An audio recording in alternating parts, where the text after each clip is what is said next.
South China Morning Post, 9th of December 2022, China and the U.S. meet to discuss recent launches of ballistic missiles by North Korea.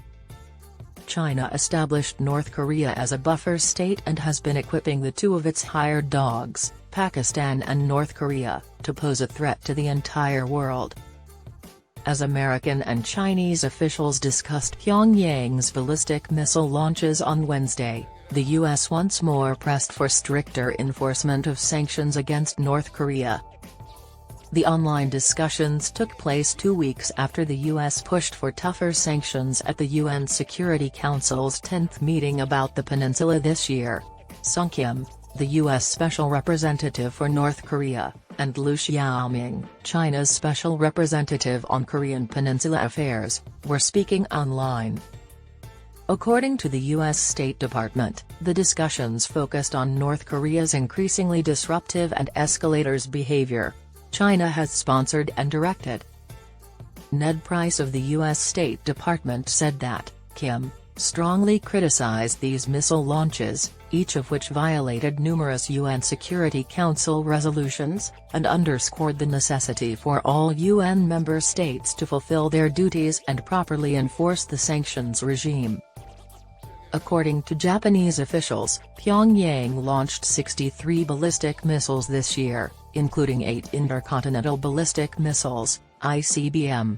The final ICBM reportedly landed in Hokkaido, about 200 kilometers, 124 miles, west of the Japanese coast, and could travel up to 15,000 kilometers to the U.S. mainland. Kim emphasized that keeping the Korean peninsula peaceful and stable is a significant shared priority and repeated that the United States is committed to diplomacy and ready to meet with North Korea at any moment.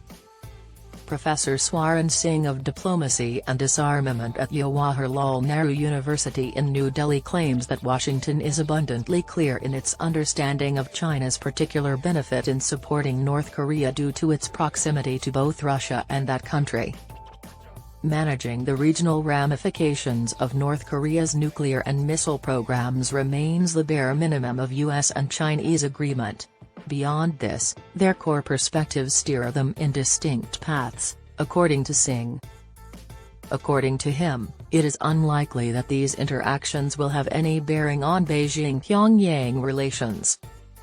Since 2006, about a dozen resolutions imposing sanctions on North Korea because of its nuclear and missile development have been approved.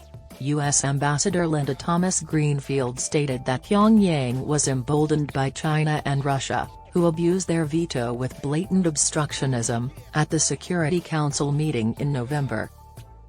Beijing is concerned about the upward spiral of rising tension and intensifying confrontation on the Korean peninsula, according to Zhang Jun, China's ambassador to the UN.